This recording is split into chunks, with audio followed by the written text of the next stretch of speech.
Hello student, आज हम लोग हमारा सब्जेक्ट है साइंस। इसको हम लोग आज फिर से एकदम स्टार्टिंग से स्टार्ट करने जा रहे हैं और कुछ नए तरीके से पढ़ने की कोशिश करेंगे। और अब एक टाइम टेबल है आपका। साइंस के अंडर 3 ब्रांचेस आपको पढ़नी है, फिजिक्स, केमिस्ट्री और बायो। ठीक है, तो आप मंडे, ट्यूसडे और वेडनेसडे फिजिक्स और बाकी दिन आप पढ़ेंगे बायोलॉजी। ठीक है, तो आइए जानते हैं कि साइंस क्या है। ठीक, what is the meaning of science. देखिए, साइंस का सीधा सीधा मतलब आप जान लीजिए, सत्य की खोज। सत्य की खोज। ठीक, साइंस का मतलब जान लीजिए आप, सत्य की खोज। सही है ना।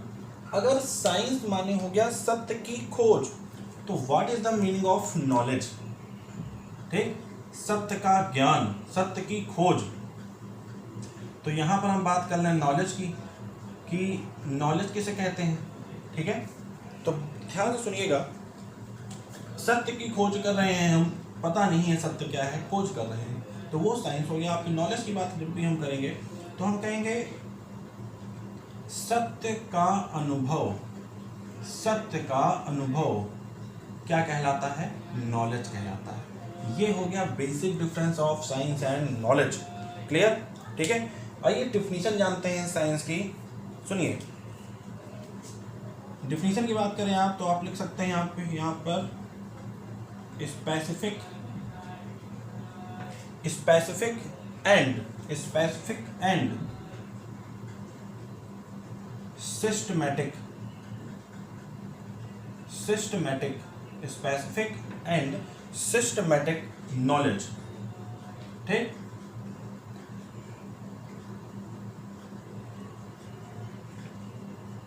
ठीक है, मीन्स क्या हो गया इसका? विशिष्ट और क्रमबद्ध ज्ञान। विशिष्ट और क्रमबद्ध ज्ञान। ठीक है ना। आइए अब हम जानते हैं साइंस के प्रकार के बारे में, किसके कितने प्रकार होते हैं। ठीक है, मैंने पढ़ाया होगा आपको पहले कि भाई साइंस को हम बेसिक 3 भागों में बांटेंगे, फिजिक्स, केमिस्ट्री और बायोलॉजी। आइए कुछ नया जानते हैं। देखिए, साइंस को आप केवल और केवल 2 भागों में बांटेंगे। केवल कितने भागों में? 2 भागों में। एक रियल साइंस, एक क्या हो गया? रियल साइंस, और एक हो गया आपका स्यूडो साइंस। ठीक है ना। What is the meaning of real? तो रियल माने हो गया आपका सत्य। रियल माने क्या हो गया? सत्य। स्यूडो माने क्या हो गया? तो स्यूडो माने हो गया छद्म। ठीक, क्लियर? ठीक है, अगर हम रियल साइंस की बात करें तो रियल साइंस के अंतर्गत क्या चीजें हो जाएंगी? खुद से दिमाग लगाइए। रियल, जिनकी खोज की जा चुकी है, जो बुक्स में लिखा हुआ है, मीन्स डैट आप कह सकते हैं थ्योरी। ठीक, या फिर जो सिद्धांत दिए गए हैं उनकी बात कर ली जाए अगर। ठीक है, तो रियल क्या हो गया आपका? थ्योरी और सिद्धांत। मतलब एक ऐसा ज्ञान जो कभी चेंज ना किया जा सके, एक ऐसा ज्ञान जो कभी चेंज बदला ना जा सके, उसे हम क्या कहेंगे? Real science. मीन्स डैट इसको आप कहेंगे अनचेंज, कभी भी बदलाव ना हो, अनचेंज रहे। ठीक है ना। छद्म माने क्या हो गया? स्यूडो माने हो गया आपका अवधारणा। ठीक है, पता नहीं है लेकिन ऐसा हम मान लिए कि हाँ ऐसा होगा। ठीक है, एकदम हमें एग्जैक्ट पता नहीं है लेकिन मान लिया गया कि हाँ ऐसा होगा, अवधारणा। ठीक है ना। मतलब क्या है? अगर अवधारणा मेरे हिसाब से कुछ और है तो किसी दूसरे व्यक्ति के हिसाब से कुछ और हो सकती है। मतलब क्या हुआ? ये चेंज हो सकता है। ठीक, जगह, समय, दिन के हिसाब से ये बदल सकता है, और इस पर जगह का, समय का, दिन का, स्थान का, किसी व्यक्ति का कोई प्रभाव नहीं पड़ेगा। क्लियर हो गई बातें? ठीक है, तो सुनिए ध्यान से। देखिए, अगर हम रियल साइंस की बात करें तो रियल साइंस के अंतर्गत 2 प्रकार की साइंस आ जाएगी आपकी। ठीक है, देखिए, अगर हम इस ब्रह्मांड में कहें कि क्या सत्य है, क्या सत्य है ब्रह्मांड में, तो आप कहेंगे एक तो लिविंग यानी कि जीवन, एक तो जीवित चीजें हमें दिख रही हैं, और एक नॉन लिविंग थिंग्स। ठीक, ये दो ही बातें इस ब्रह्मांड में सत्य हैं, लिविंग और नॉन लिविंग। ठीक है ना।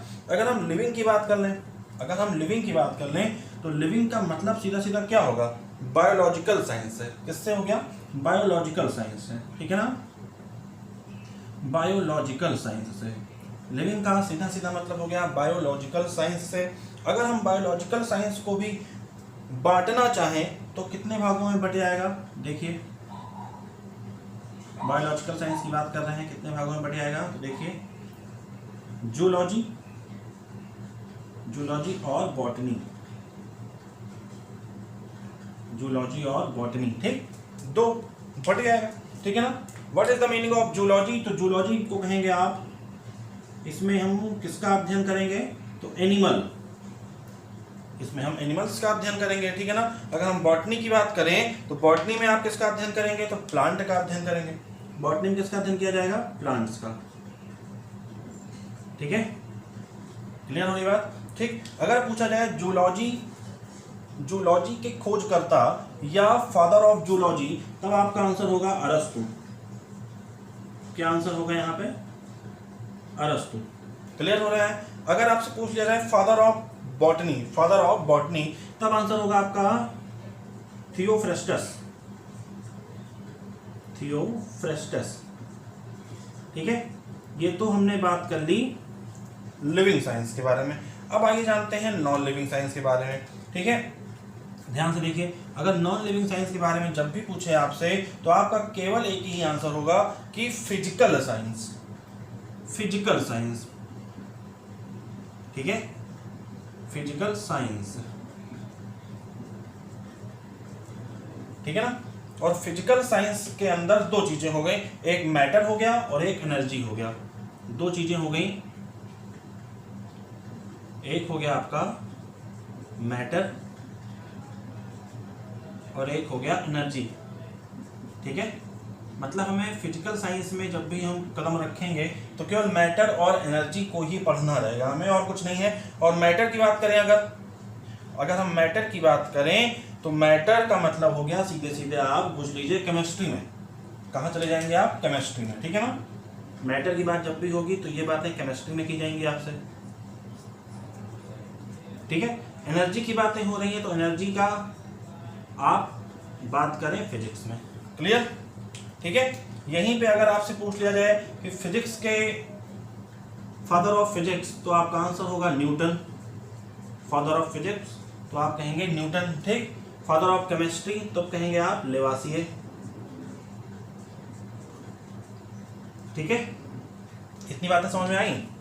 आइए कुछ बातें और जानते हैं। देखिए, अगर हम फिजिक्स की बात करते हैं, अगर हम फिजिक्स की बात कर लें तो फिजिक्स शब्द आया कहाँ से, सुनिए ध्यान से। ग्रीक लैंग्वेज में पहले कहा गया फिजिक्स को फ्यूसिस।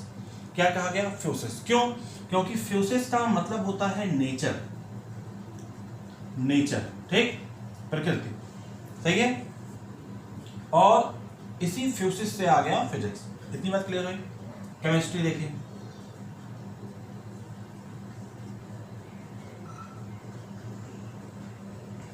केमिस्ट्री को ग्रीक में कहा जाता है, ये वर्ड कहाँ से आया है केमिस्ट्री, तो आप जान लीजिए कीमो या कीमिया। ग्रीक में कीमो या कीमिया मिस्र की लैंग्वेज है। ठीक है, और इसका मतलब होता है काली मिट्टी। कीमो या कीमिया का सीधे सीधे अर्थ है, आप जान लीजिए काली मिट्टी। ठीक है ना। Biology, biology. ठीक, अगर बायोलॉजी की बात करें तो बायोलॉजी को देखिए हम लोग दो पार्ट में तोड़ सकते हैं, बायो प्लस लॉजी। ठीक है, और पहले ये था आपका बायो प्लस लोगस। भाषा के परिवर्तन के साथ साथ लोगस को हम लोग लॉजी कहने लगे। और what is the meaning of logos, तो लोगस माने होता है स्टडी। ठीक है, what is the meaning of bio, bio का अर्थ होता है लाइफ, माने कि जीवन का अध्ययन क्या कहलाता है, जीव विज्ञान, या अंग्रेजी में कहें आप तो study of life is called as biology. Okay, आज की क्लास हम यही रोकते हैं। कल से हमारा टॉपिक रहेगा फिजिक्स का, उसके बारे में कल जानेंगे। और जैसा आप जान लीजिए कि मंडे, ट्यूसडे और वेडनेसडे आपको फिजिक्स की क्लास मिलेगी, और बाकी के 3 दिन आपको बायोलॉजी क्लास मिलेगी। ओके, जय हिंद, जय भारत।